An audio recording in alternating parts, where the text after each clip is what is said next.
It is time now to bring in David Tereshchuk. It's time for the Media Beat. David joins us live on a Friday morning. We rebroadcast it during the weekend. Also, after our 12 noon news on Monday. And there's never a lack of things to talk about. So let's bring in David right now. Good morning, David.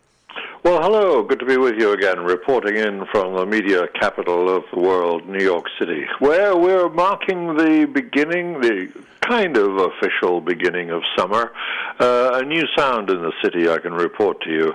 The audio beginning of summer, even if it's not quite the official beginning of summer. We've got this whole new sound through Manhattan and the other boroughs too of the city's playgrounds having their water turned on. Their water sprinklers are now gushing and the kids are running through them and all that joyous sound. It suggests that, yes, the seasons are turning. And though the Memorial Day weekend may not be a beautiful sunny weekend, because we're going to get water of another kind direct from the heavens, but nonetheless, we know here in New York that summer is about to begin simply because the kids are sporting so enthusiastically through sprays of water. Well, let's take a look very quickly. And what's interesting to note is the countries that are now coming forward and recognizing the genocides that they were involved in. And those countries include England, includes the United States of America. Germany is the latest to admit. These aren't really apologies, but these are admissions of misdeeds. Yeah, absolutely. Well, it's a process. It's a process, and it's contagious. I think it's a good thing that people are looking at their own history and recognizing the truth.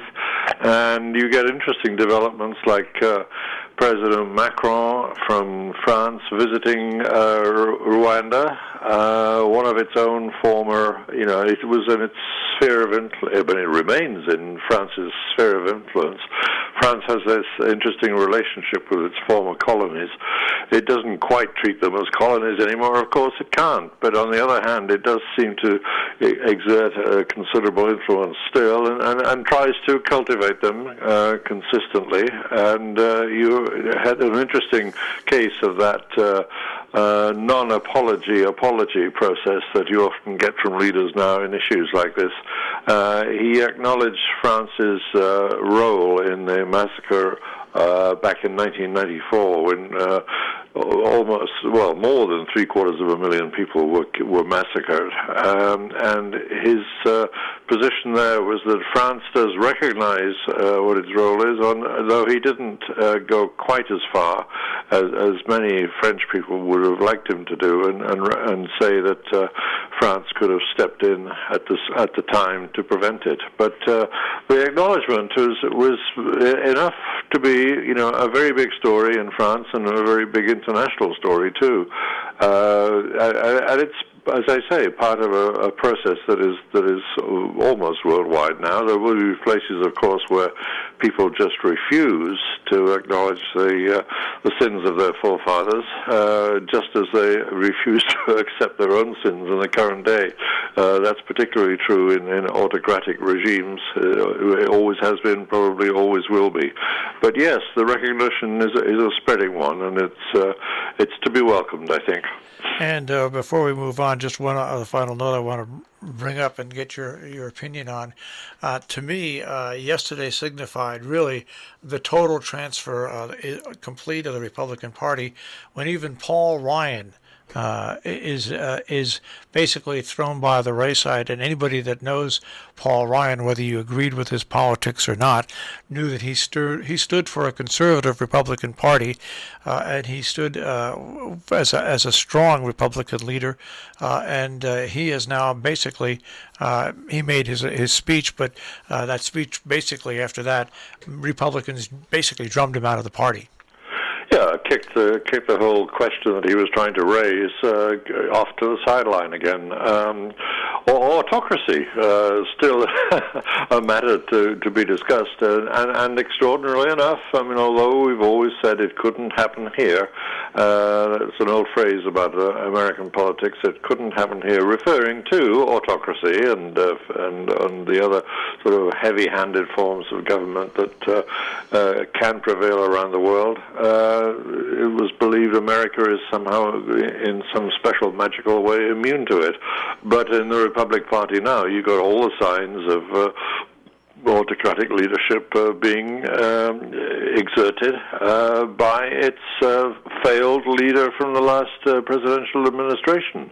And without mentioning Trump's name, Mr. Ryan was clearly talking about Trump and his grip on the party, and his effort to do that was rewarded with, as you probably could have expected, him being drummed into silence by the tom-tom beats of Trump sympathizers saying, no, the only truth is the truth spoken by our glorious former leader, who is still, of course, in effect, the party leader. We don't have such an office in this country, a party leader, but in essence, that's what the man in Mar-a-Lago is managing to be still for the Republican Party.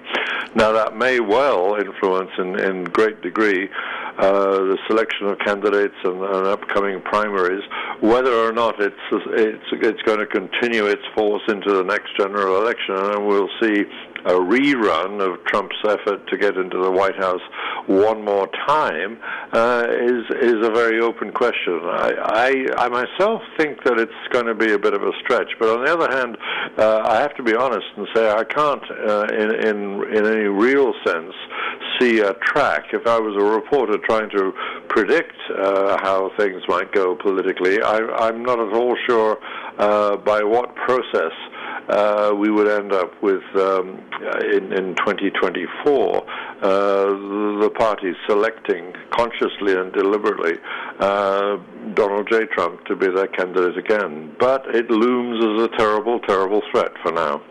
All right. Do we bring up the fanfare? Let's hear the fanfare, yes.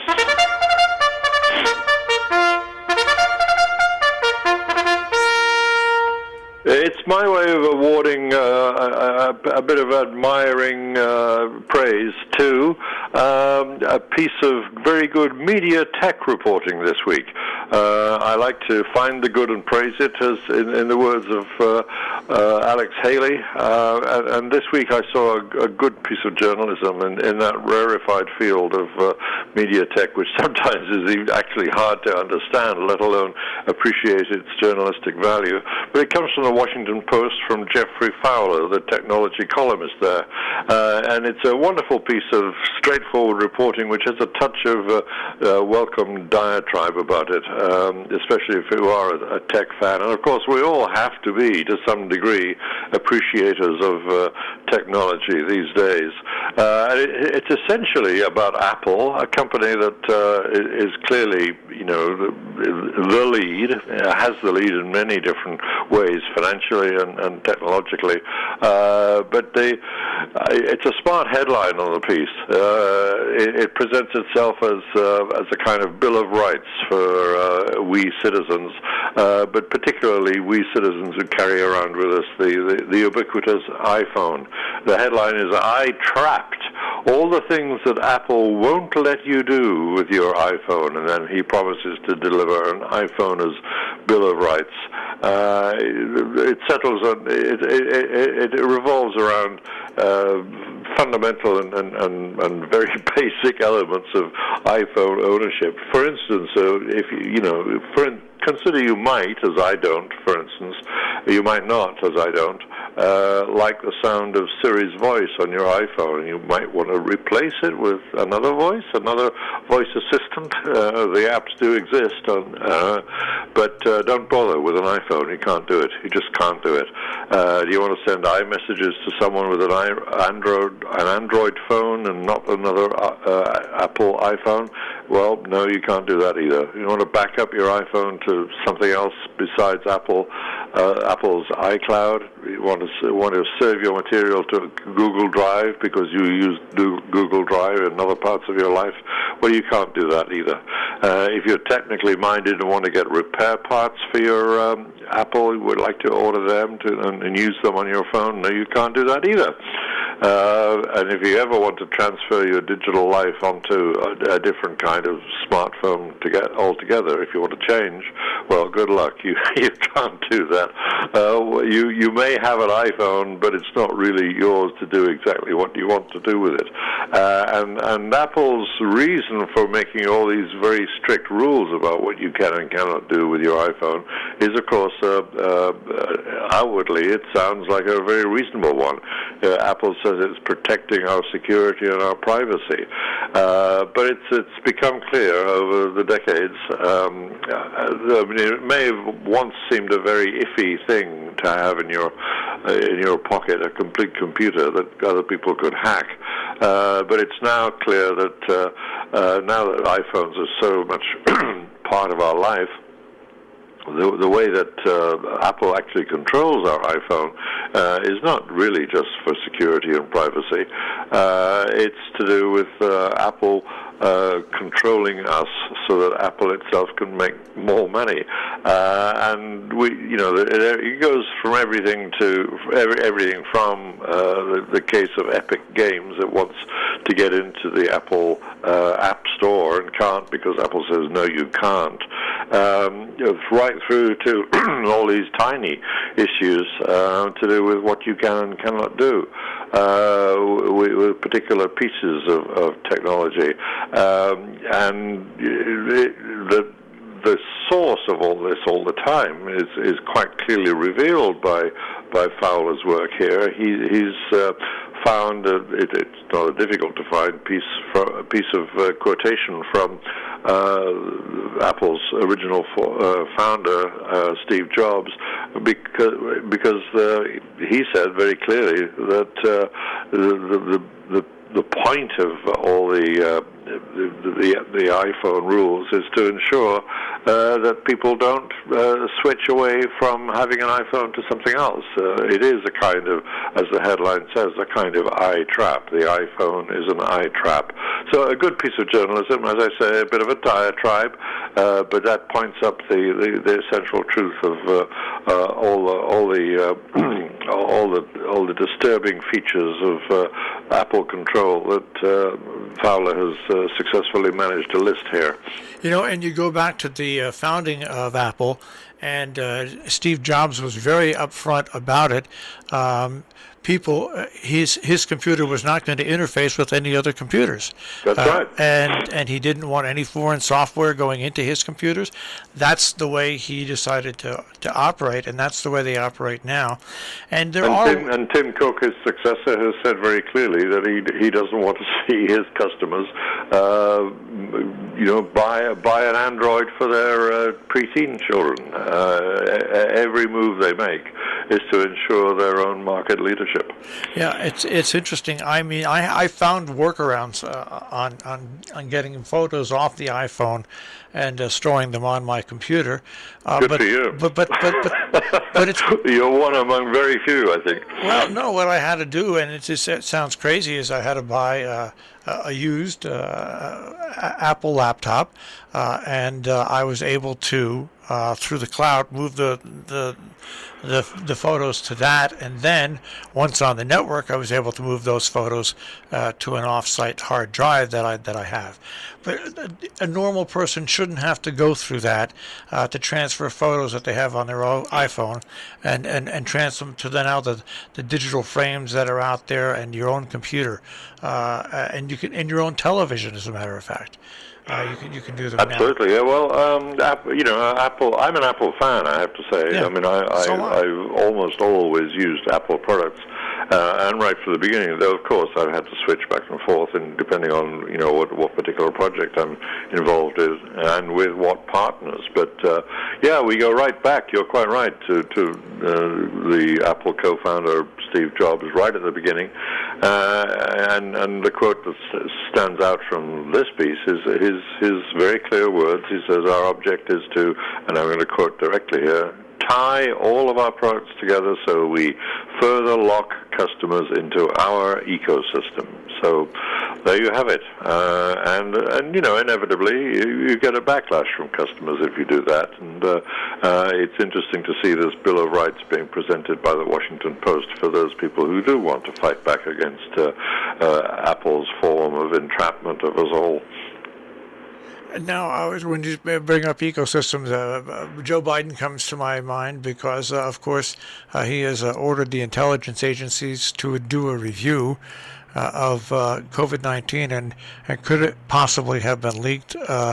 That's going to be a hard review because obviously China is not going to agree to allow certain things to happen. Well, it already hasn't. China has already made it very difficult, proved itself uncooperative in the world setting. It put very strong restraints upon the international investigative team that was sent under the auspices of the World Health Organization to make its organization. And that report was in essence a joint report made between the WHO investigators, excuse me, and Chinese scientists themselves. So it's always had a cloud of uncertainty over it. This perception that the Wuhan beginnings of the COVID pandemic were from the origin came from the animal kingdom in the form of animals in the wild creatures market that existed, because it's now closed, of course, in Wuhan city, and the suspicion that the alternative possibility that it in fact originated in a Wuhan virology laboratory, government run, of course, as all such things are in China, that has always been in the air, and it's been dismissed at various times, but with varying degrees of credible authority. And what Trump tried to do was just jump on that particular interpretation and say that was the truth, and of course turned it into a sort of racist ploy throughout his mismanagement of his own mismanagement of the COVID pandemic, and kept calling it, as you know, the China virus. Well, it undoubtedly came from China, but whether it was a deliberate piece of government or even just an inadvertent piece of government action that resulted in it spreading in China and then, of course, from China is a difficult question to answer. And Biden, understandably, I think, is impatient with the inconclusiveness of all this swirling information. He wants a clear answer. Well, it's hard to see how we'll get that, but then again, we do pay these intelligence agencies an awful lot of taxpayers' money to be able to establish determined and certain truths. So let's hope that we can get some clarification out of it. Though I'm not that hopeful. I mean, as you say, it's hard to know how that could actually happen. At least, not least. Because of the passage of time now, and being able to reenact or replicate the process by which that virus got started amongst humans is going to be a very hard call for any investigator to complete. And I guess we can head towards the home stretch here with, once again, another mass shooting in this country. Sure, San Jose and a transit operation hit this time. It's a workplace shooting. We even have our subcategories now of mass shootings. A mass shooting, by the way, officially counted as anything over 4 victims, and in this case, of course, we had 10 people in the end involved, and every one of these is a heart-sinking occasion, and every time there are calls for gun control and the NRA, the much battered at the moment NRA, the National Rifle Association, battered because of its appalling mishandling of its own affairs, coming out so clearly in court proceedings. They will do the usual thing, say very little, but then reapply their own lobbying skills, their own very effective lobbying skills over the decades to ensure that no legislation to change this country's approach towards gun sales and the appallingly freely available, free availability of fairly unrestricted, at least, availability of guns to all and sundry, and the process just goes on. The cycle just continues. It's always disheartening to read it, and I wonder just when we're going to come to our senses. I just never know. I just never know how things can possibly get better when even the worst possible massacres take place, like, for instance, in your own state at Sandy Hook. Still, events like that still have no lasting effect, and it's one of the saddest elements of American society that journalists like myself have had to report on for many, many decades now.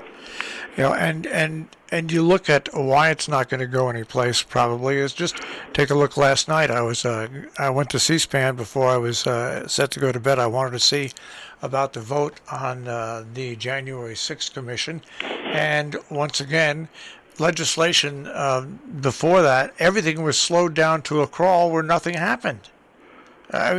Sure. It basically is. We all say political tribalism, that it just doesn't matter. Nothing happened. It slowed down to a crawl, and now that crawl will continue today.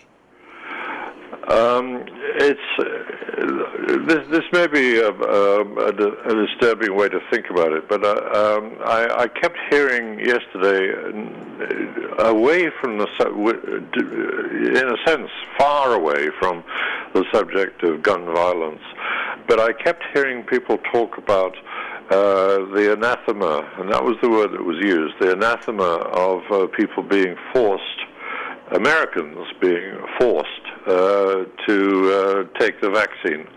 And the notion of American freedom was bandied around in this discussion in a way that I found peculiarly evocative of the gun control discussions that we sort of by force of habit go through every time one of these terrible massacres happen.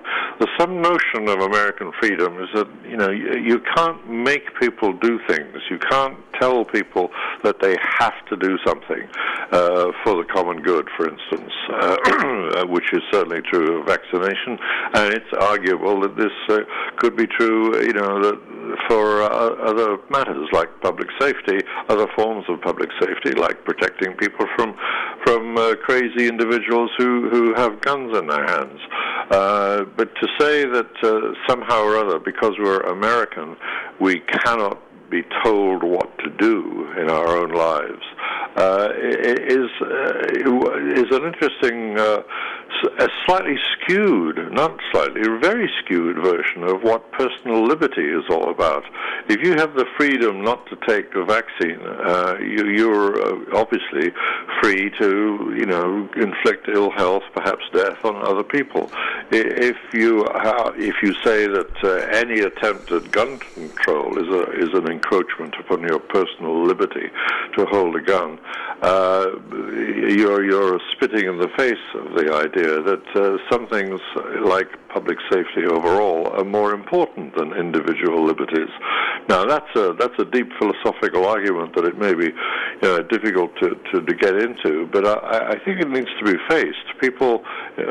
Americans often seem to think that individual liberty can take them into realms of complete personal lack of responsibility, and that, I think, is what we're meeting at the core here. And when you see, as you did on C-SPAN, sort of everything in political movement forward being slowed to a crawl, I think that's the sort of principle that's at work. Americans don't want to have their so-called liberty interfered with, and I think that can be a kind of blinker or a blinder on people's view of how society operates. We all must make sacrifices individually for the general good sometimes, and of course I would have thought gun safety would be one of them, just as vaccination is clearly one of them. I'll close with my comment that over the years, I've never, ever denied people who just don't believe in vaccinations and never have. I've never denied them their right not to, because they were basing it on the vaccination itself. The problem with this country now is everything's not based on what they're going to skip or not skip. It's based on your political party, and it's not based on the vaccine itself. It's based on what your political party is telling you to do.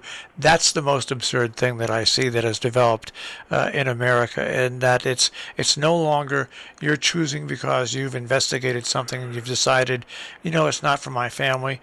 You choose it because your party chooses it. Yeah. Tribal loyalties, one of the things that people who are in the business of trying to establish objective truth find themselves up against all the time.